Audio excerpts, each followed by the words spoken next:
Welcome to the Balanced Blood Sugar Podcast, where we focus on everyday wellness for everyone. I'm Adrienne Wheat, a registered nurse, here to share tips, habits, and lifestyle shifts that can help you feel your best by stabilizing blood sugar and improving your overall health. Everything we discuss is designed for general health and routine education because everyone deserves to feel empowered with the right information. But I'm not your personal nurse, so make sure to check with your healthcare provider before making any changes. Let's dive into today's episode.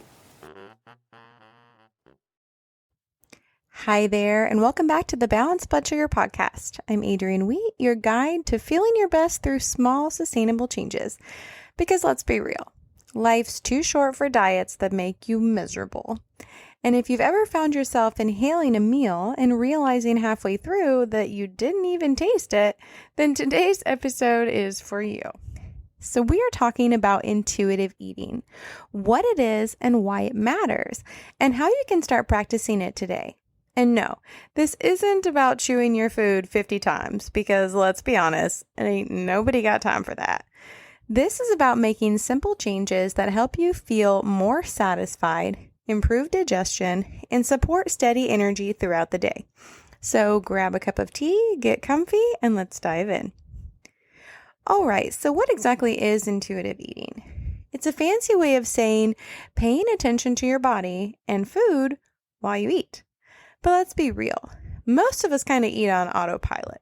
We're scrolling on our phones, watching TV, working at our desks, or eating in the car between errands. And before we know it, the plate is empty and we barely remember what it tasted like. That's what happens when we eat distracted.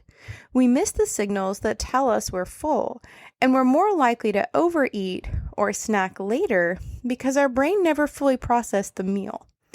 Intuitive eating is exactly the opposite. It's about being present with your body and your food, enjoying the experience, and actually listening to what your body is telling you. So let's break this down. Intuitive eating isn't just eating slowly or chewing a bunch of times. It's actually made up of a few key pieces. Number one is being present. Instead of multitasking while eating, you actually focus on your body and your food. Number two is listening to hunger and fullness cues, eating when you're actually hungry, stopping when you're satisfied, and not eating solely because you're bored. Number three is savoring your food, noticing the flavors, the textures, and how your body responds instead of just getting through the meal. Number four is enjoying food without guilt or stress. There's no focus on good or bad foods. It's just learning what works for your body. Intuitive eating is really what helped me realize that I had gluten issues, and I would always get really tired after eating something with gluten in it. So intuitive eating helps you see how your body responds and what makes you feel good and what not makes you feel not so much good. So let's do a quick self-check. Have you ever done any of these? Eating while scrolling your phone or watching TV? Standing at the fridge and eating straight from the container? Finishing your plate just because it's there, even if you're already full? Or eating just because the clock says it's mealtime, but not because you're actually hungry? I think we've all been guilty of at least one of these things, right? And listen, no judgment here. This isn't about being perfect. It's just about being aware so that you can make small shifts. Intuitive eating isn't about rules. It's about awareness. And awareness is everything when it comes to making sustainable changes. Intuitive eating can help you break these habits in a way that actually makes eating more enjoyable. Because when you slow down and actually experience your food, it's more satisfying. And you'll find yourself naturally eating the right amount for your body instead of constantly overstuffing yourself or just eating while you're bored. Okay, so you might be thinking, that sounds nice, but why should I care? Well, here's the deal. Intuitive eating helps regulate appetite naturally. When you slow down and listen to your body, you stop eating out of boredom or habit, and you only eat what you need when you need it. This is really obvious in toddlers. Oh man, I have a toddler right now. Some days she eats like a horse, and other days she might just have a few bites here and there. But intuitive eating comes naturally to us as children, but over time we tend to lose that under culture pressure or distraction or other things going on. And so it's about helping us get back to that natural appetite regulation. Intuitive eating also supports better digestion. Have you ever felt bloated or sluggish after a meal? It's often because we eat too fast for our digestive system to keep up. So by eating intuitively, we're usually eating at a slower pace. We're enjoying our food. Food isn't just something we have to mark off our to-do list. It's actually something you tend to enjoy in the process as well. Intuitive eating can also reduce your stress around food. There's no more guilt about eating good or bad foods, just tuning into what makes you feel your best in your body. When I discovered that gluten was an issue for me, it didn't become, oh, well, should I eat this donut or not? It became, do I really want to feel exhausted for the rest of the day or not? So you're more likely to feel the effects of something later and realize that it wasn't the best decision, and then you make better decisions next time. And so when you intuitively start choosing the foods that make you feel your best, you're making sustainable changes over time. And intuitive eating can also help keep your blood sugar stable. Eating too fast or while distracted can lead to overeating, which can spike blood sugar and leave you crashing later. So the bottom line is your body knows what it needs. You just have to learn to listen. All right, now let's get into some of the practical stuff. How do you actually make this happen in real life? Here are some 5 easy ways that you can start practicing intuitive eating today.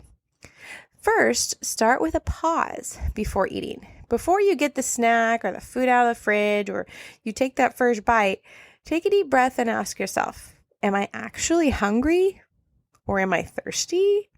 Or am I bored? If you're eating out of stress or boredom, try drinking some water or going for a short walk first.